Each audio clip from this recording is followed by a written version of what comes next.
Mga bossing, meron pa akong i-share sa inyong tips regarding sa pag-aalaga ng damong napier. Sa mga nagtatanong po pala kung ano po ang purpose sa mga damong ito po ay pagkain ng baka, kalabaw at saka kambing, kabayo.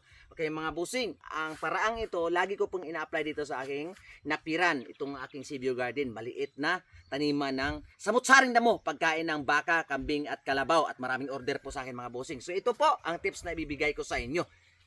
Tingnan nyo po ito mga bossing. Ang punong ito, tinanim ko noong summer at nagdidilig po ako dito. Ayan, as you can see po mga bossing, yung mga ugat niya nandito po sa itaas at hirap po makakaabot doon or makakarating doon sa lupa. Dalawang DIY po yung gagawin natin dito. So hirap po siyang makakarating. So, ayan po mga bossing, mahina po ang progress niya dahil ito ay magsisip-sip na sana ng nutrients pero mag-travel pa po siya papunta sa baba. At yung iba naman po mga bossing ay kinain na ng peste. Ito po, muntik na naputol. Ayan, kung anong peste po ako, muntik na naputol na nga.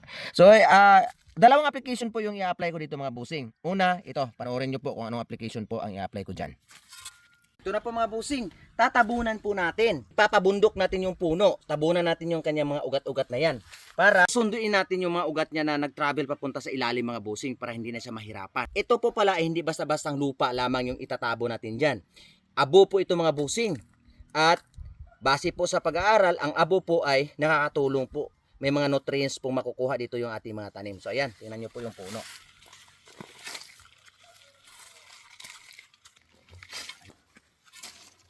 Okay na po yan mga bossing. Tara, maghanap rin po tayo ng nakahang na puno at ibang application na naman po yung gagawin natin mga bossing.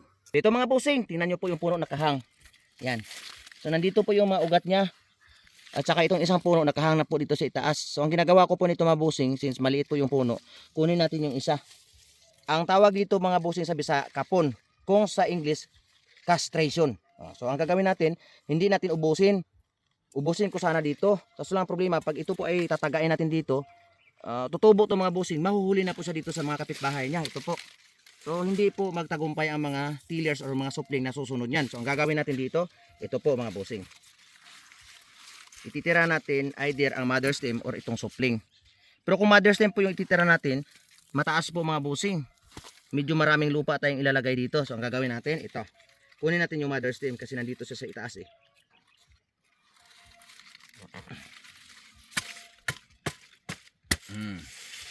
Ito na.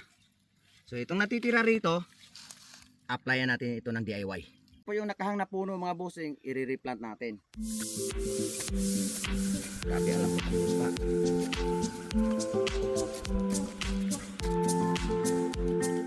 Saka yung natirang puno doon, tatambakan natin ang abo na nanggagaling sa sentral.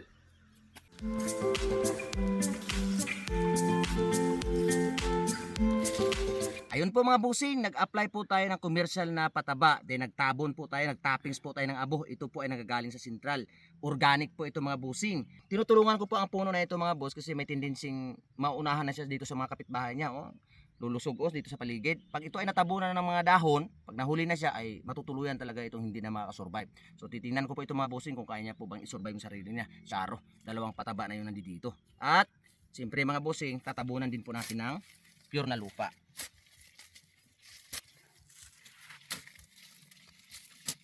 Monitoring lang po mga bossing dito po sa aking garden. Araw-araw po ako nandito mga bossing at araw-araw din po ako nagtatanim. Ayan.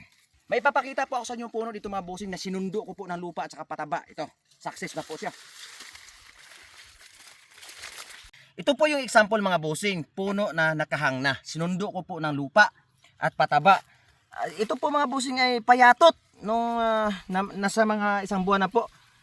Ayan na po mga bossing nag-provide ka agad siya ng tillers. Dito sa likod, ayan may tillers na namang isa.